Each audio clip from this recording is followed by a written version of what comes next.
La otra iglesia, Tiatira. Vamos a ver qué le dice el Señor a la iglesia de Tiatira. Escribe el ángel, ¿están seguros se quieren quedar, no? Va. Escribe el ángel a la iglesia de Tiatira. Esto dice el Hijo de Dios, el que tiene ojos que resplandecen como llama de fuego y pies que parecen bronce al rojo vivo. Conozco tus obras, tu amor y tu fe y tu servicio y tu perseverancia, y sé que tus últimas obras son más abundantes que las primeras. Al contrario de Éfeso, que habían donado el primer amor, estos eran mejor ahora que antes. Sin embargo, tengo en contra que toleras a Jezabel, esa mujer que se dice ser profetisa. Con su enseñanza engaña a mis siervos, pues los induce a cometer inmoralidades sexuales y a comer alimentos sacrificados a los ídolos. Le he dado tiempo para que se arrepienta de su inmoralidad, pero no quiere hacerlo. Por eso le voy a postrar en un lecho de dolor, y a los que cometan adulterio con ella lo haré sufrir terriblemente, a menos que se arrepientan de lo que prendieron de ella. A los hijos de esa mujer los heriré de muerte. Así sabrán todas las iglesias que yo soy el que escudriña la mente y el corazón, y a cada uno de ustedes los trataré de acuerdo a sus obras. Ahora, el resto de los que están en Tiatira, es decir, a ustedes que no siguen esa enseñanza ni han aprendido los mal llamados profundos secretos de Satanás, le digo que ya no le impondré ninguna otra carga. Eso sí, retengan con firmeza lo que ya tienen hasta que yo venga. Al que salga vencedor y cumple mi voluntad hasta el fin, le daré autoridad sobre las naciones, así como le ya he recibido de mi Padre. Y él las gobernará con puño de hierro y la hará pedazo como a vasija de barro. También le daré la estrella de la mañana. El que tiene oído para oír, que oiga lo que el Espíritu dice a la iglesia. Y se ve que es más larga esta carta, ¿vio? El problema ya no era del gobierno, el problema ya no era de los judíos, del poder religioso, el problema lo tenían adentro. Lo tenían adentro como una mujer que Jezabel. Evidentemente no era Jezabel, porque Jezabel murió miles de años atrás. 1000 años atrás. Ustedes conocen la historia, la gran enemiga del profeta Elías. Lo que está hablando es de un espíritu de manipulación. Un espíritu de manipulación, que le hace de comer de cosas sacrificadas a los ídolos. A sus hijos los atormentaré gravemente. Y acá vamos a entrar un poquito a ver algunas cuestiones que van a desatar algunas preguntas. Acuérdense, el que tiene una pregunta, a mí me encanta responderla, pero por una cuestión de orden, yo le pido que me escriba a pastorjuan@citaconlavida.com.ar, ese email, y yo la contesto con gusto. ¿Qué pasa con los que se quedan en el arrebatamiento?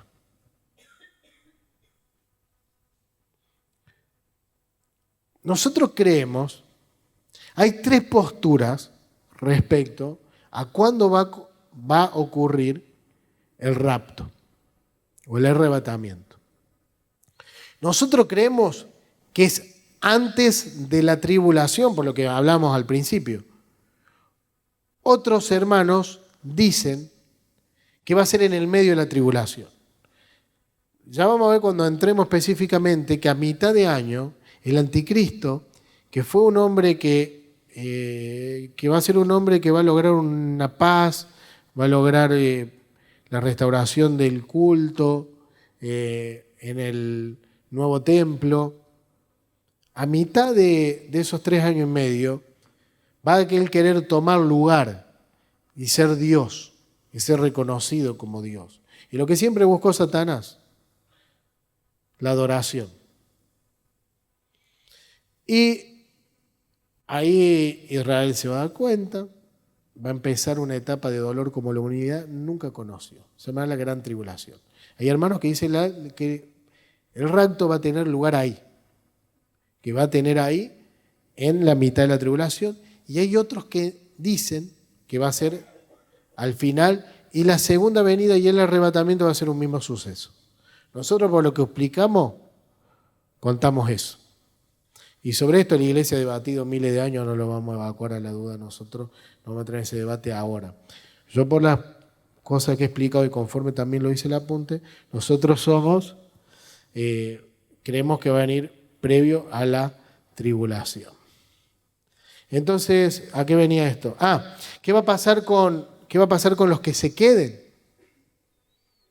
¿Qué va a pasar con los que se queden? Hay a los que les gusta leer, hay unas novelas, hay una novela, que son varios libros, que se llama la serie Dejados Atrás.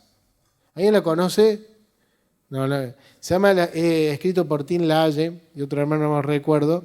Es muy linda, es una novela.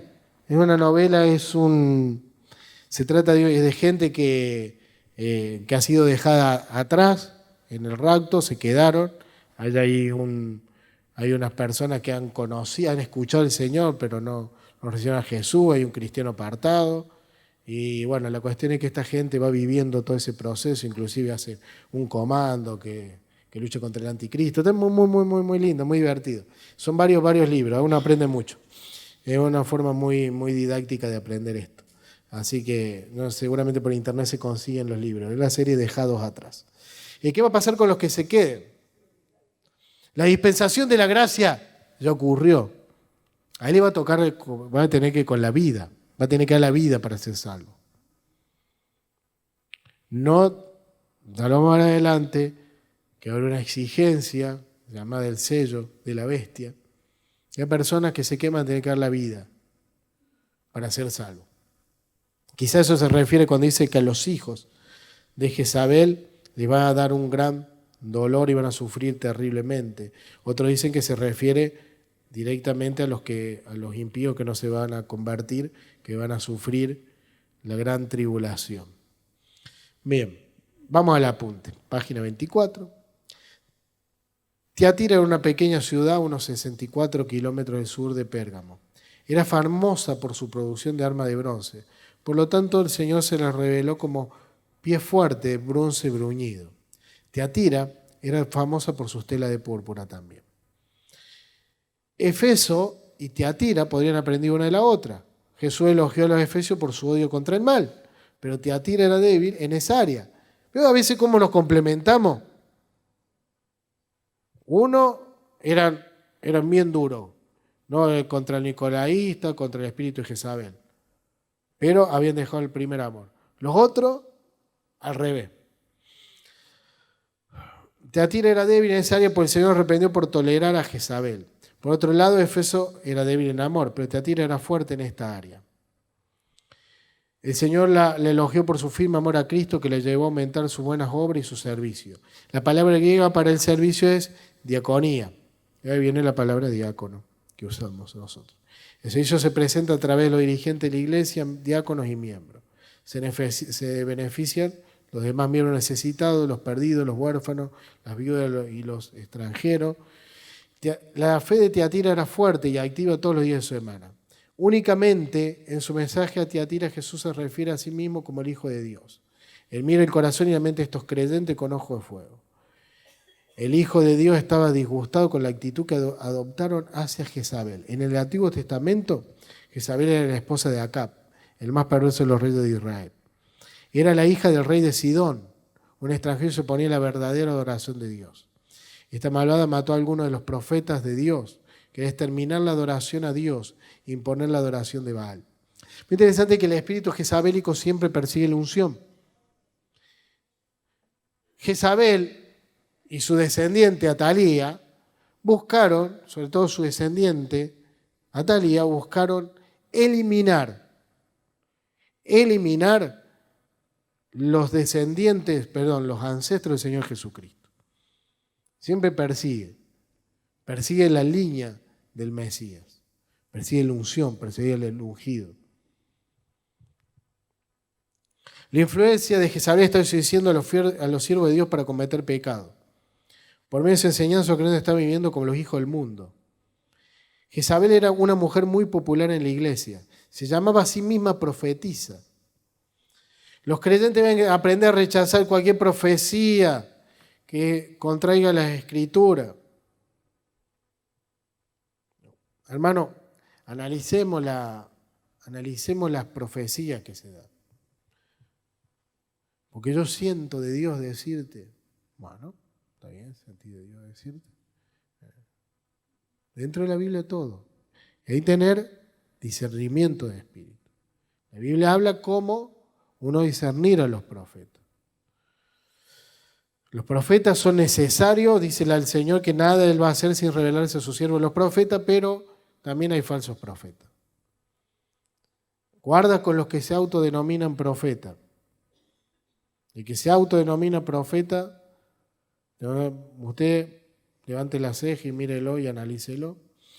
Ellos toleraban el mal, pero los efesios eran el pecado que ellos amaban. O sea, esta gente, el problema lo tenían adentro. Por eso nosotros siempre tenemos que tener la capacidad de examinarnos para adentro. La otra iglesia, ya pasamos al capítulo número 3 de Apocalipsis, es la de Sardis. Esto dice el que tiene...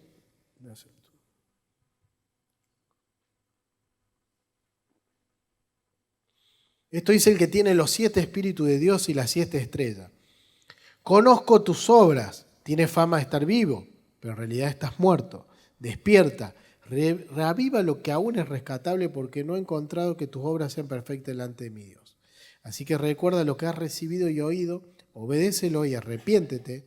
Si no lo mantienes despierto, cuando menos lo esperes, caeré sobre ti como un ladrón. Háblale un mensaje para la iglesia acerca de el rapto.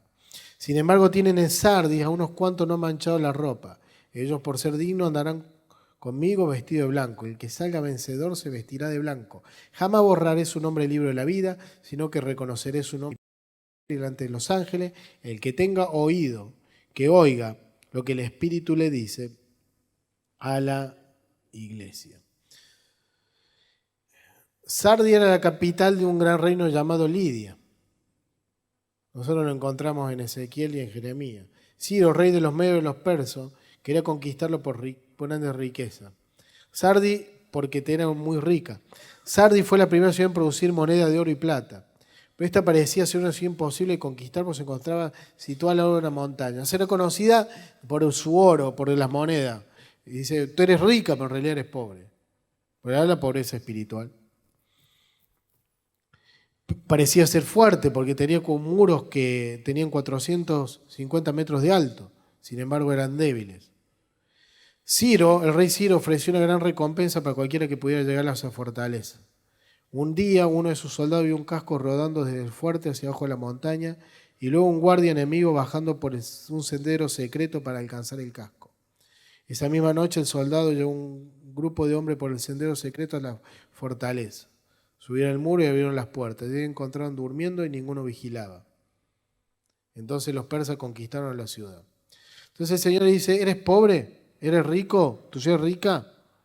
Pero sos pobre. ¿Te crees fuerte? Pero no guardas vigilia. Ahí hay una entradita, hay algo que no está guardando, no está vigilando. La exhortación a comportarnos y a guardar, porque el Señor viene pronto. Nosotros cuando compartimos la cena del Señor, cuando terminamos, ¿qué decimos? Muy bien, ¿cómo sabe? Maranata. ¿Qué quiere decir Maranata? No es la exhortación, el Señor viene pronto, Maranata. Maranata era un anhelo, nos daba esperanza. Pero también vigilar y decir, ¿se acuerda de la parábola de Jesús de la virgen insensata que se le acabó el aceite? Que no se nos acabe el aceite. El problema que ellos tenían es que estaba muerta espiritualmente. Tenía nombre vivo, pero estaba muerta. Era igual a la ciudad. En las cartas va a encontrar que el Señor hace mucho simbolismo con la fortaleza y las características de las ciudades, con lo que tiene que ver adentro con su iglesia. Están caminando con vestiduras sucias. Sin embargo, había un grupo que se había guardado, había un remanente santo. La solución, el Señor dijo a los creyentes que se despertaran. En Efesios 5:14 dice, despiértate tú que duermes y levántate de los muertos y te alumbrará Cristo. En otra palabra, el Señor estaba llamando al arrepentimiento. El arrepentimiento siempre es la clave para la vida. La gente sale, se ve comprometido con el mundo y estaba enfrentándose con la persecución del mundo sencillamente porque ellos eran del mundo. No perseguían porque no cortaban ni pincha, hablando en criollo, no, eran totalmente indiferentes. Pero sin embargo el Señor dice, estarán conmigo los que con vestidura blanca y nunca borraré su nombre del libro de la vida. 5 veces hace referencia al libro de la vida en Apocalipsis. En una ocasión también se llama el libro de la vida del Cordero. El libro de la vida contiene el nombre de los que reciben vida eterna y esta solo se halla en Jesucristo. Cada persona que tiene a Jesús tiene vida y tiene su nombre escrito en el libro de la vida. Pero si se apartan de Cristo pierden la vida eterna. En el juicio final todos aquellos cuyos nombres no sean en el libro de la vida serán echados al lago del fuego. Esta promesa no era para los miembros de la iglesia, sino para los vencedores. El que venciere heredará todas las cosas y yo seré su Dios y él será mi hijo. Pero los cobardes, los incrédulos, los abominables y homicidas, los fornicarios, hechiceros, los idólatras y todos los mentirosos tendrán su parte en el lago que arde con fuego y azufre, que es la muerte segunda. Cuando Satanás, yo le conté, Satanás va a ser apresado y va a ser encadenado durante 1000 años. Yo dije que Satanás nunca es equivalente a Dios porque el Señor manda un ángel que lo... Luego va a ser echado al lago de fuego. Esa es la segunda muerte. Por eso, hermanos, nosotros tenemos que predicar el Evangelio. Porque hay gente que no tiene fe, no tenga esperanza. Filadelfia. Vamos a Filadelfia, que es la sexta, nos quedan Filadelfia y la Odisea. Esto dice el santo, el verdadero, el que tiene la llave de David, el que abre y que nadie puede cerrar, el que cierra y nadie puede abrir.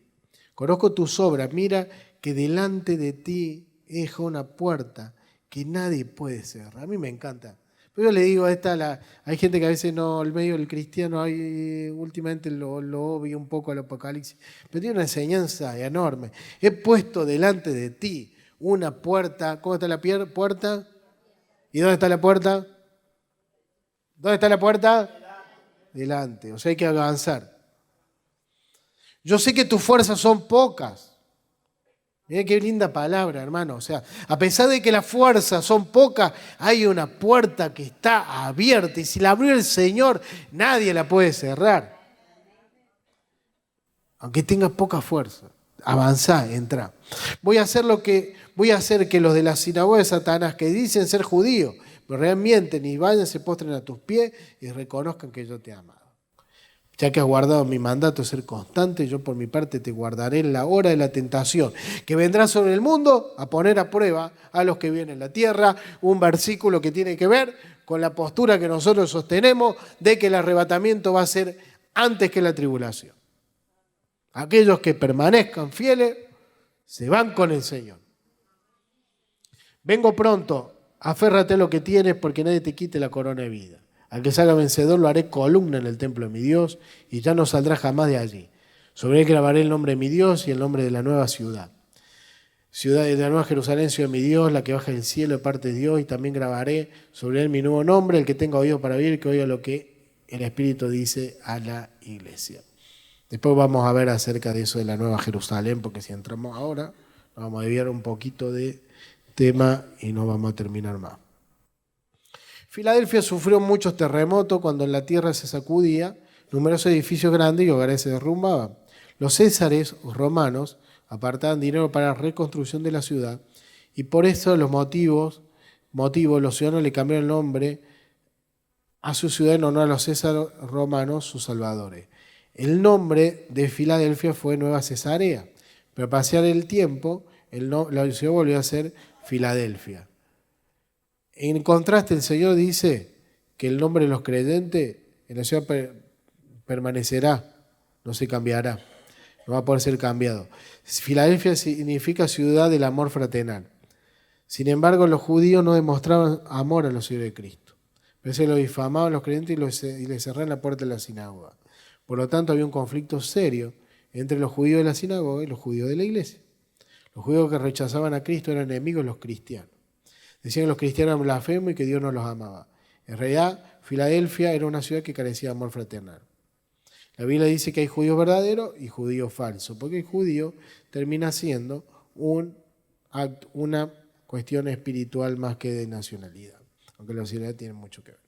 Jesús promete identificar a los que lo han escogido y le asegura que a los creyentes que obligará a los falsos judíos a confesar que Dios ama a los creyentes. 5 verdades relacionadas con los creyentes de Filadelfia. Una puerta que Dios abre. La iglesia de Filadelfia, igual que la de Esmira, no recibió ningún reproche de parte de Jesús. Creo que esa es una preguntita que va a tener en el parcial. Él se revela a sí mismo con el que tiene la llave de David, el trasfondo de la llave de David lo podemos encontrar en Isaías 22, 22. Lo ponemos en pantalla, Isaías 22, 22. Isaías 22, 22. Sobre sus hombros pondré la llave de la casa de David. Todo lo que él abra nadie podrá cerrarlo, lo que él cierre nadie podrá abrirlo. Es una promesa mesiánica. Los enemigos de Dios pueden cerrar las puertas terrenales, pero Jesús no abre las puertas del cielo. Lo que Dios abre, hermano, no lo puede cerrar el hombre. Vamos de nuevo, lo que Dios abre no lo puede cerrar el hombre. En Apocalipsis 4:1 Juan vio una puerta abierta en el cielo. Esto parece ser la puerta abierta que Jesús enfatizó en la iglesia de Filadelfia. La hora de la prueba, lo que hablamos recién. Por cuanto has guardado mi palabra, yo también te guardé la hora de la prueba. Entonces, ¿cuánto dura esta prueba?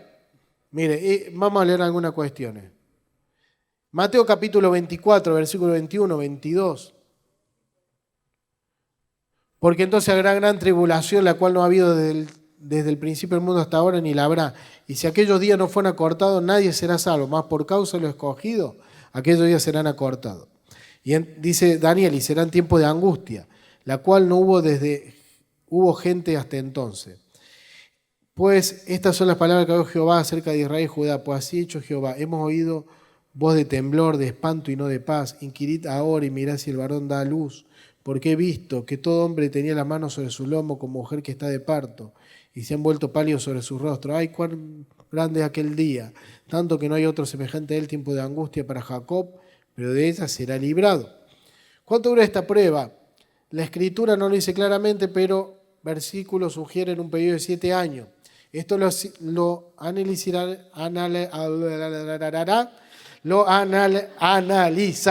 Ahí está, vamos todavía. Más adelante cuando estudiemos las 70 semanas de Daniel. En el templo de la tribulación será difícil encontrar la salvación. La muerte sorprenderá a cada rato a la gente. Eso, por el contrario, va a hacer que la gente endurezca su corazón. Escúcheme, el propósito que vamos a ver de los juicios y el tiempo de la tribulación tienen el propósito de que la gente se arrepienta. Ese es el primer propósito que tiene. Porque Dios es un Dios de amor, Dios de justicia. Pero la gente se va a endurecer su corazón. Igual que Faraón se endureció frente a las plagas, la gente también se va a endurecer. La tribulación apartará a unos de Dios, pero atraerá a otros hacia Él. Mire, vamos a leer algunos versículos que tienen que ver con el rapto. Segunda de Corintios, capítulo 12, versículo número 2. Vamos a leer unos versículos rápidos. Conozco un seguidor de Cristo que hace 14 años fue llevado al tercer cielo. No sé si en el cuerpo o fuera del cuerpo, Dios lo sabe. Está hablando el apóstol Pablo cuando él tuvo una experiencia que fue al cielo. Está hablando del mismo. No sé si fue en el cuerpo o en el espíritu. Esa es la palabra que nosotros encontramos. La palabra divina raptus. La palabra griega es arpazo. Y vamos a ver 1 Tesalonicenses capítulo 4, versículo 16 y al 18. 1 Tesalonicenses 4, 16, 18. El Señor mismo descenderá del cielo con voz de mando, con voz de arcángel y con trompeta de Dios. Y los muertos en Cristo resucitarán primero. Versículo 17. Luego los que estamos vivos, los que hayamos quedado, seremos arrebatados junto con ellos en las nubes para encontrarnos con el Señor en el aire y así estaremos con el Señor para siempre. Versículo número 18.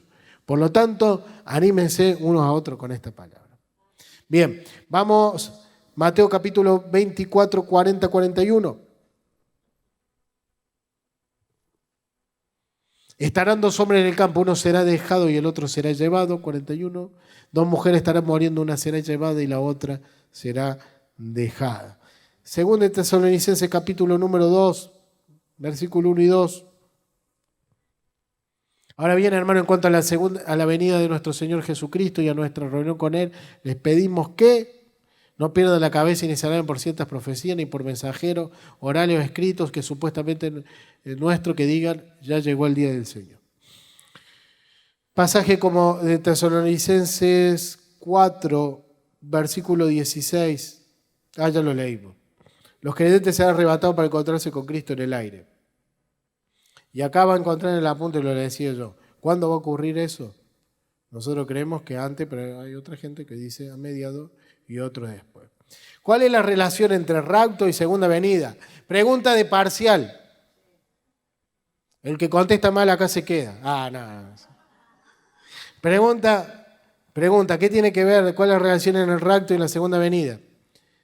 Vamos a ponerlo así. En el rapto nos vamos. En la segunda venida volvemos. Viene el Señor. Bien.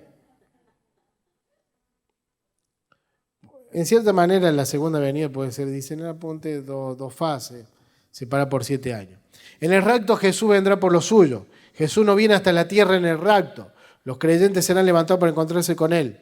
No todo ojo lo verá. Escúcheme, esta es una diferencia, anótela para ponerla en el parcial. El rapto es un evento secreto.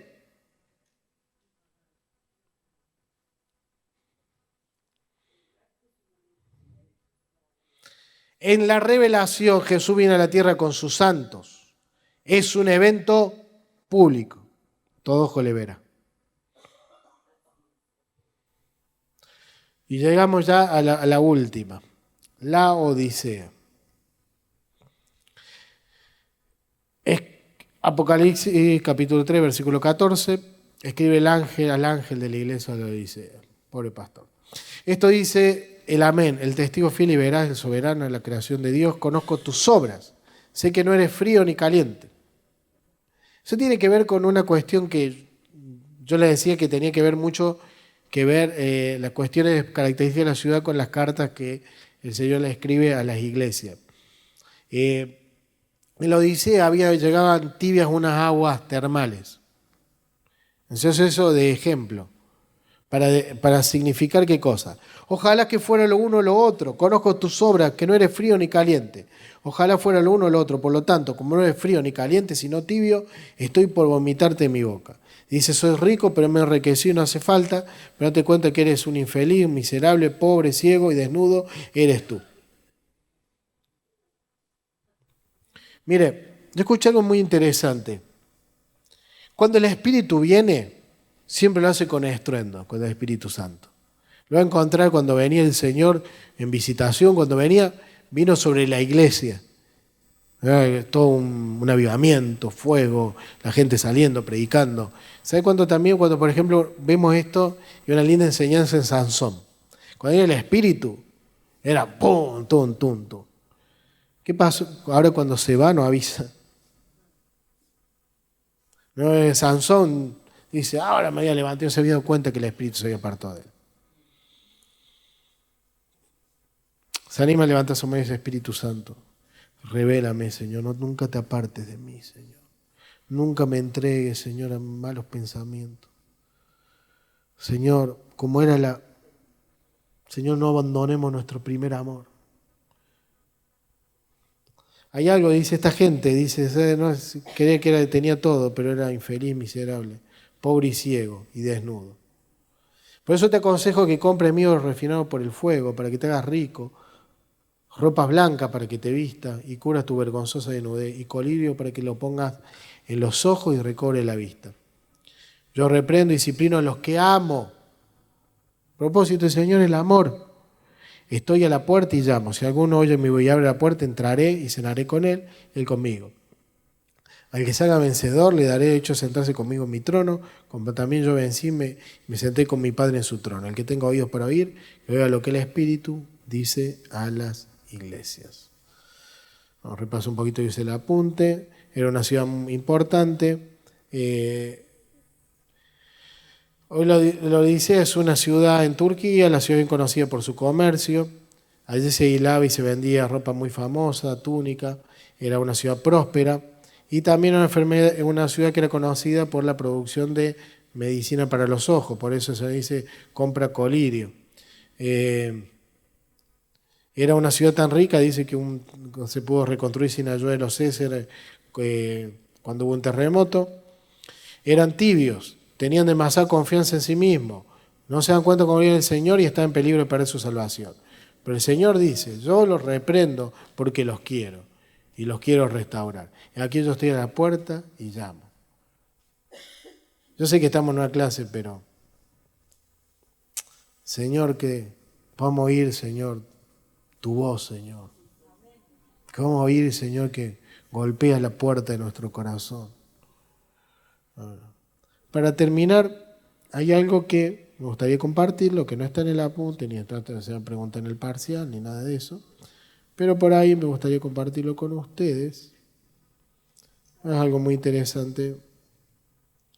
Algunos dicen, una forma de entender, que estos 7 iglesias corresponden a 7 periodos históricos de la iglesia. Entonces, tenemos que, podemos decir, miren, que la iglesia, la primera,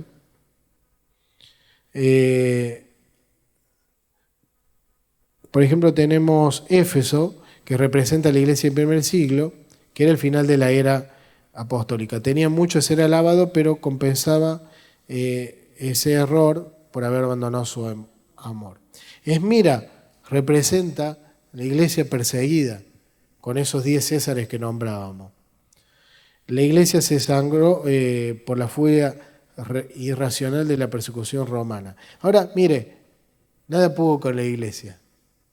Nada pudo con la iglesia. Después Pérgamo representa a la iglesia estableciéndose en el mundo, bajo la figura del emperador romano Constantino. Pero conocí la historia de un emperador llamado Constantino. Algunos dicen que fue un hombre que realmente se convirtió al cristianismo, otros dicen que no, que lo hizo por conveniencia. La cuestión es que a partir de este emperador, el cristianismo pasa a ser la religión oficial del Imperio Romano.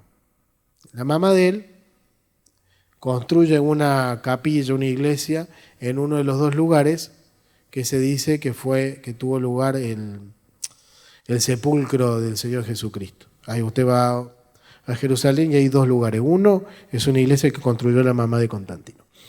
Entonces se dice que el Pérgamo corresponde a ese periodo de la iglesia estableciéndolo. Pero después vino otro periodo, el periodo de Tiatira. ¿Se acuerda que era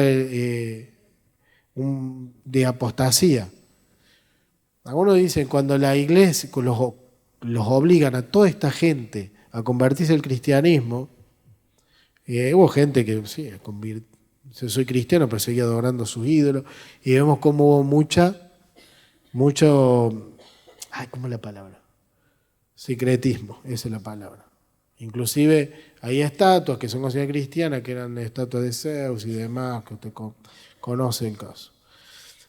Por 1000 años el cristianismo cayó en doctrina y prácticas reñidas con la palabra de Dios. Pero siempre hubo un remanente fiel. Después, Sardis, la iglesia que sigue representa ese remanente de Tiatira, representa el remanente que se mantuvo fiel, teniendo su culmine con la reforma de Martín Lutero a la cabeza. Sardis representa el periodo comprendido entre el siglo XVI y XVII, conocido como Reforma. La iglesia cayó en un letargo de ritualismo, carente de realidad y relación con el mundo. Y Filadelfia, según esta interpretación, representa el periodo comprendido entre los siglos XVIII y XIX, donde surgieron grandes avivamientos y se enviaron misioneros por todo el mundo. Y la Odisea parece representar la iglesia de los últimos tiempos, caracterizada por su tibieza y apostasía. Es una manera de interpretar también las 7 cartas. Nosotros vamos a tomar lo que dice el manual para el parcial. Yo se los quería compartir a modo de interés general, pero quiero terminar esta doble clase con esto. Tengamos el corazón para permanecer en el primer amor. Aprendamos y exhortémonos unos a otros diciendo: el Señor viene pronto. Que Dios le bendiga a cada uno de ustedes. Tengan una muy bendecida semana. Dios le bendiga.